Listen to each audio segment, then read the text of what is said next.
रोज धमकियाँ मिलती थी, कहती जी अगर आप इधर खेत में आए तो आपकी लाशें जाएंगी, आप नहीं जाएंगे जहाँ से। प्रूफ कर दिया इसका? हाँ सर, और जो उन्होंने प्रूफ करके दिखाया उन्होंने। क्या सजा मिलनी चाहिए? क्या सर उनको कड़ी से कड़ी सजा मिलनी चाहिए। खून हुई है सर, इनकी बहुत बुरी हालत है। इनका वही सहारा था, एकमात्र सहारा था उनका।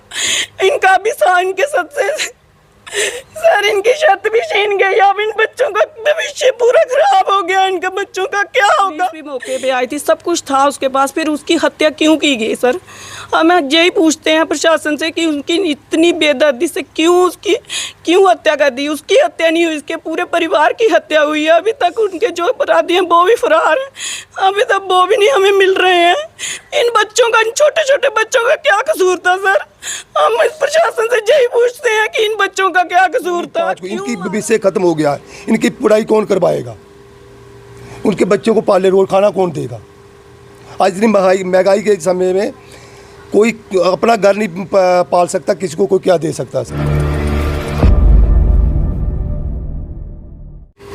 आवाज़ जम्मू कश्मीर देखने वाले सभी दर्शकों का एक बार फिर से स्वागत है। मैं संदीप आप लोगों के बीच एक बार फिर से हाजिर हूँ।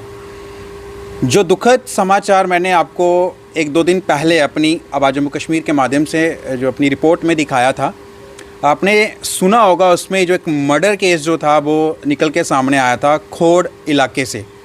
अखनूर जम्मू और जो खोड़ के बीच में जो क्षेत्र पड़ता है चकमलाल, ये एक माजरा था जिसमें एक मर्डर जो है कुछ लोग बेबाकी से कर देते हैं।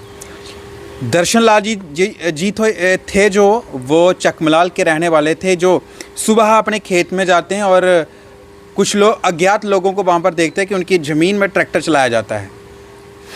जब उनको मना करते हैं तो फिर आगे की जो बात क्या है वो आपको हमने वीडियो में दिखाया था कि उसमें ये दिख रहा था कि वहाँ पर वो उनको मना कर रहे थे, लेकिन एक लेडीज़ थी नीलम देवी जो ट्रैक्टर के ऊपर आकर के सवार होती है और स्टीयरिंग को घुमा के सीधा दर्शन लाल जी के ऊपर जो है वो चढ़ा देती है। और एक दफ़ा नहीं बल्कि 3 दफ़ा उनको कुचलने की कोशिश की और उनको वो जब तक चित्त नहीं हो पाए तब तक वो ट्रैक्टर जो चलता रहा। ये खोड़ में आखिर हो क्या रहा है? हमने कोशिश हमेशा करी है, आपको कुछ और भी हमने खबरें अपने चैनल के माध्यम से दिखाई थी पिछली दफ़ा जिन लोगों के ऊपर इस तरीके के हमले होते हैं। और जो एक बार फिर से एक शर्मसार कर देने वाली जो तस्वीरें और जो खबर और निंदनीय जो खबर है वो निकल के सामने खोड़ से आई। ये समाज किस ओर जा रहा है? क्या एक ज़मीन के टुकड़े के लिए एक दूसरे का कत्ल कर देना एक छोटी सी बात है?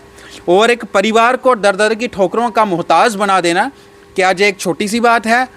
जो शख्स अपने परिवार का पालन पोषण कर रहा होता है और उसको पूरी तरह से ज़िंदगी से ही अलविदा करवा देना, यानी कि उसकी ज़िंदगी ख़त्म कर देना, उनके लिए छोटी बात हो जाती है। और उनके बच्चों को जो है एक एक पाई के लिए जो है तरसने के लिए उनको मोहताज कर देना। उनकी जो धर्मपत्नी है वो भी दर दर की ठोकरें जब वो खाएगी। ये सब लोग उस समय नहीं सोचते हैं, लेकिन एक ज़मीन के टुकड़े के लिए किसी की जान लेना इतना आसान हो जाता है। मैंने कोशिश करी क्यों ना आज उस परिवार से भी मिला जाए और आप लोगों को भी उन लोगों से मिलाया जाए, उनका दुख की घड़ी में उनके साथ भी शामिल हो पाया जाए और उनसे बात भी की जाए कि आखिर इस वक्त उन लोगों का क्या दुख है, क्या वो महसूस कर रहे हैं अपने परिवार के उस सदस्य को खोने के बाद जो परिवार का एक मुखिया था, अपने बच्चों का पालन पोषण वो करता था। उनकी धर्मपत्नी, उनके भाई कुलदीप जी एक बार फिर से आवाज़ जम्मू कश्मीर को सीधी तस्वीरों में आपके सामने जो है वह मौजूद हैं। हम इनसे बात भी करेंगे आखिर ये क्या कहना चाहेंगे प्रशासन से, पुलिस विभाग से, और उनकी जो नौकरी थी पीडीडी डिपार्टमेंट में डेली वेजेस के बतौर वो कर रहे थे, आखिर वो क्या डिमांड अब करना चाहिए, इनकी क्या मांगे हैं, क्या महसूस कर रहे हैं। स्वागत है आपका। नमस्कार। क्या कुछ कहना चाहेंगे? सीधा आपसे सवाल है। हम सर यही चाहते हैं कि जिन लोगों ने बेरहमी से और इतनी दर्दनाक उनको मौत दी है उनको कड़ी से कड़ी सज़ा मिले। खासकर जो नीलम देवी अपने आप को एडवोकेट समझती है, वो सर लैंड माफिया है। पहले भी उसने कई लोगों की ज़मीन हड़पी है, उसको कड़ी से कड़ी सज़ा मिलनी चाहिए सर। और सर ये उसने एक खून नहीं किया, 5 खून किए हैं सर। वो कैसे? सर 5 गुण, इसके 2 बच्चे हैं, एक बेटी है, उसकी बीबी है, इनका इनकम सोर्स बिल्कुल कोई नहीं है सर। 1 खूनी 5 को, इनकी भविष्य खत्म हो गया है, इनकी पढ़ाई कौन करवाएगा, उनके बच्चों को पाले रोज खाना कौन देगा। आज इतनी महंगाई के समय में कोई अपना घर नहीं पाल सकता, किसी को कोई क्या दे सकता सर।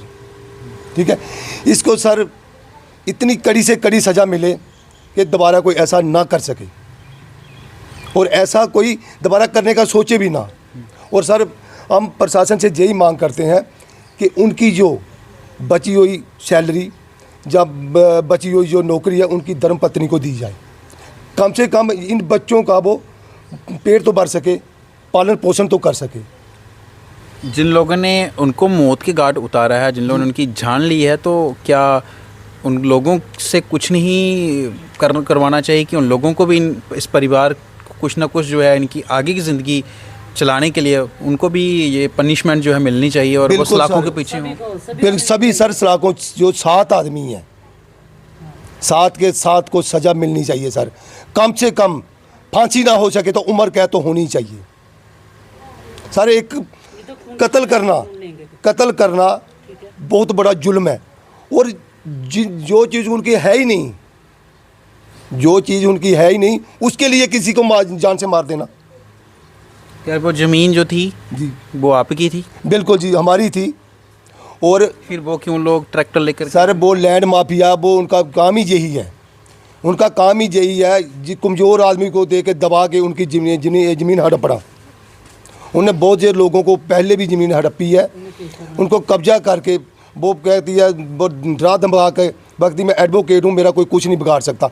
और सर उसको पुलिस प्रशासन ने मना किया था भाई ज़मीन में नहीं आना, स्टे ऑर्डर था कोर्ट का, रेवेन्यू डिपार्टमेंट ने मना किया था, पुलिस ने मना किया था, कोर्ट ने मना किया था। उसके बावजूद भी कोर्ट की ऑर्डर की उल्लंघना करके वो ज़मीन में आके फिर वो कत्ल कर देती है। आके वो कत्ल करने के इरादे से आए थे सभी लोग। धौंस दिखाइए इसमें। दोष नहीं सर, धौंस ही दिखाइए फिर पुलिस सर, ने। वो सारे मतलब बिल्कुल दादागिरी, वो ऐसा किया, गुंडागर्दी करके गुंडागर्दी सर दिखाई उसने कि जो मैं कुछ भी, मैं एडवोकेट कुछ भी कर सकता, मेरा कोई कुछ नहीं बिगाड़ सकता। कोई नहीं रोक सकता वहाँ पे, मैं जो मर्जी कर सकती हूँ, मेरा हक है, इनका कोई हक नहीं है सर। उसके पास सब कुछ था, उसने अपने प्रूफ भी दिखाए थे, उनका कोर्ट का ऑर्डर भी था उनके पास, पटवारी वहाँ पे मौके पे आए थे, पुलिस भी मौके पे आई थी, सब कुछ था उसके पास। फिर उसकी हत्या क्यों की गई सर? हम यही पूछते हैं प्रशासन से कि उनकी इतनी बेदर्दी से क्यों हत्या कर दी? उसकी हत्या नहीं हुई, इसके पूरे परिवार की हत्या हुई है। अभी तक उनके जो अपराधी हैं वो भी फरार हैं, अभी तक वो भी नहीं हमें मिल रहे हैं। इन बच्चों का, इन छोटे छोटे बच्चों का क्या कसूर था सर? हम इस प्रशासन से यही पूछते हैं कि इन बच्चों का क्या कसूर था, क्यों मारा? अगर वो कानून का सहारा ले रहे थे तो इनको क्यों उसको इतनी बेदर्दी से मौत के घाट उतारा? पहले उन्होंने उनके उस पर हमला किया सर, फिर उसके इतनी बेरहमी से उसको कुचला कि उसको सांस लेन पूरी तरह से ख़त्म करके वो फरार हो गए जहाँ वहाँ से सर। हम प्रशासन से यही पूछते हैं कि उनका क्या कसूर था? अगर वो कोर्ट का था, वो कोर्ट में जा रहे थे, वहाँ उनकी सुनवाई हो रही थी, तो फिर इन्होंने क्यों किया? इनको किसने हक दिया कि इनको वो मौत के घाट उतार सकें सर? पुलिस भी वहाँ पे आई थी मौके पे, पहले भी आए थे, सारी कानूनी कार्रवाई चल रही थी। इनको किसने हक दिया कि वो अपनी मर्जी से वहाँ आके अपनी गुंडागर्दी दिखा रहे थे? वो नीलम देवी कह रही है मैं एडवोकेट हूँ, मैं जो मर्जी कर सकती हूँ, मैं किसी को भी मार सकती हूँ।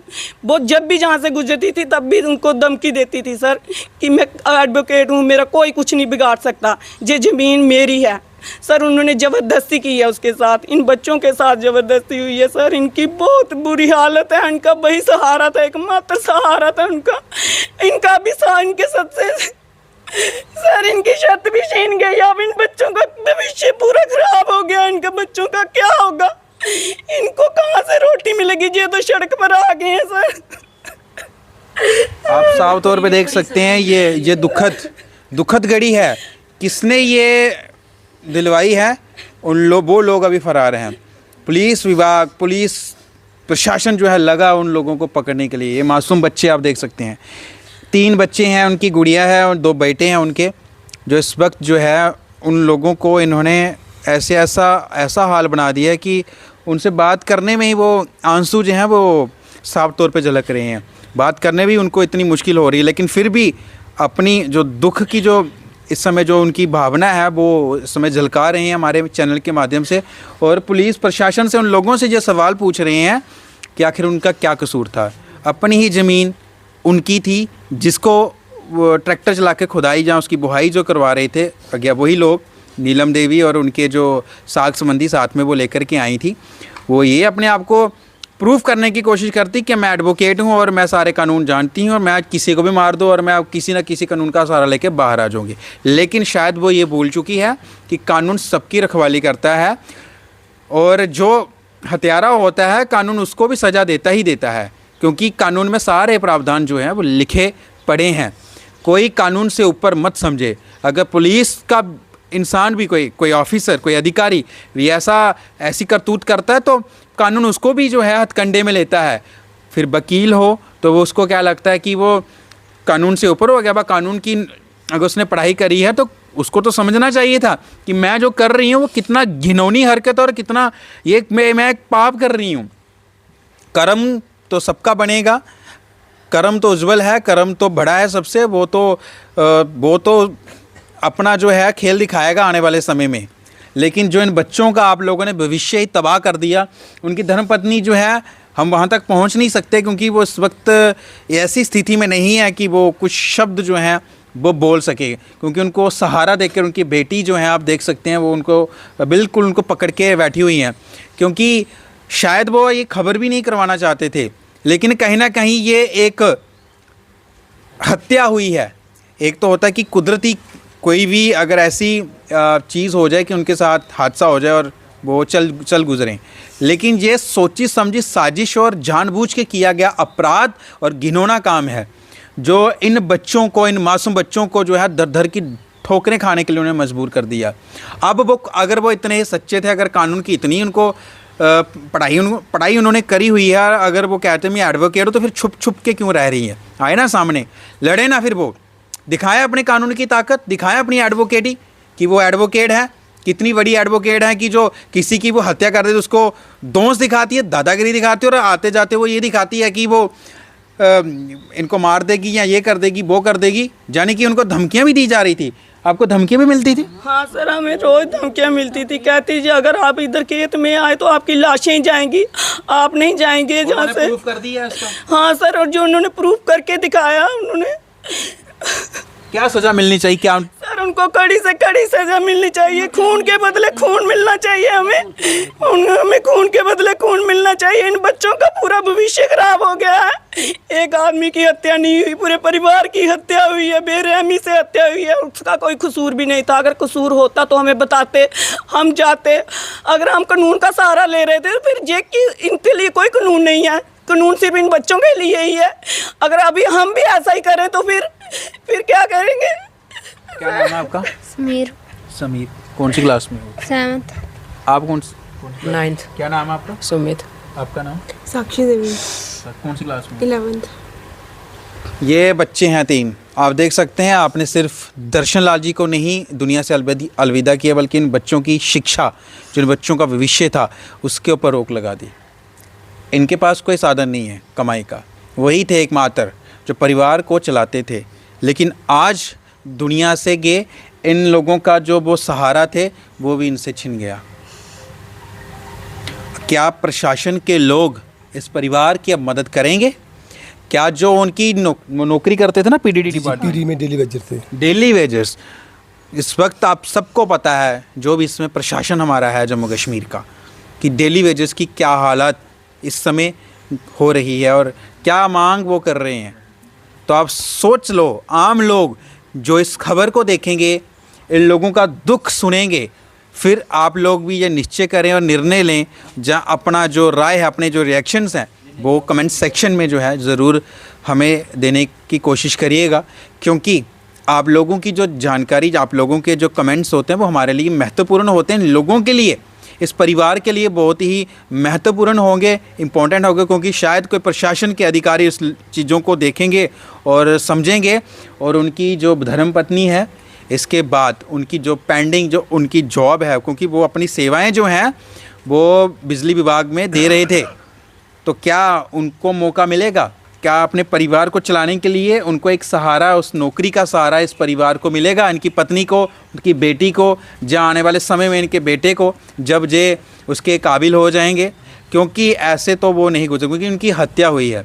एक तो हम ये मांग करना चाहते हैं पुलिस प्रशासन से, डीसी मैम से, जहाँ हमारे एसएसपी साहब जो हैं, कि आप इसमें जरूर लुक आफ्टर, बड़ी सीरियस निष्पक्षता के साथ जो है जांच अपनी बिठाएं और उन दोषियों को जरूर पकड़ें जिन्होंने इस परिवार को जो है मजबूर किया है, इनकी बच्चों का भविष्य ख़राब किया है, उस पत्नी को दुख दिया है, उस भाई को दुख दिया है।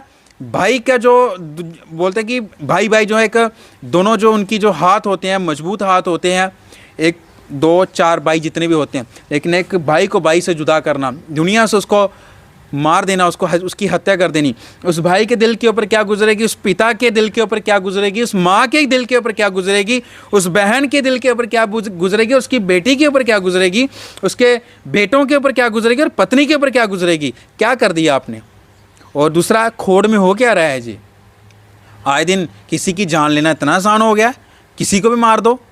जहाँ तो पुलिस का डर नहीं इन लोगों को, जहाँ तो फिर कौन इसमें ज़िम्मेदार है।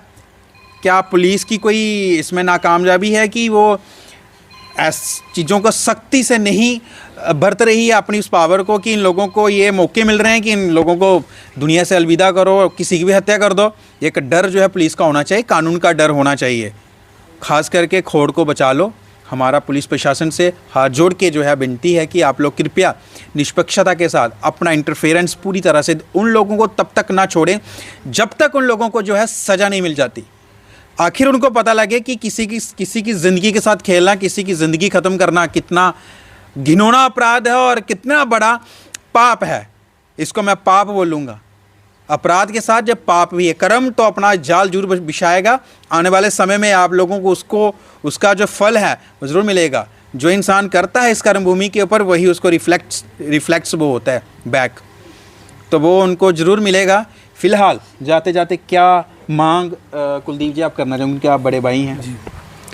हम प्रशासन से यही मांग करते हैं सर, पुलिस तो अपना काम कर रही है, उनको सज़ा मिलेगी, पर इन बच्चों का क्या, बच्चों के भविष्य के लिए प्रशासन कोई ना कोई एजुकेशन के बारे में सोचा जाए। इनकी पूरी लाइफ पड़ी है आगे, अभी तो इनकी ज़िंदगी स्टार्ट हुई है, इनको कुछ नहीं पता हमारे साथ क्या हुआ क्या नहीं। अभी तो इनका पूरा भविष्य पड़ा, इनके भविष्य के बारे में सोचा जाए, इनकी पत्नी के बारे में सोचा जाए, इनको कोई आश्वासन दिया जाए।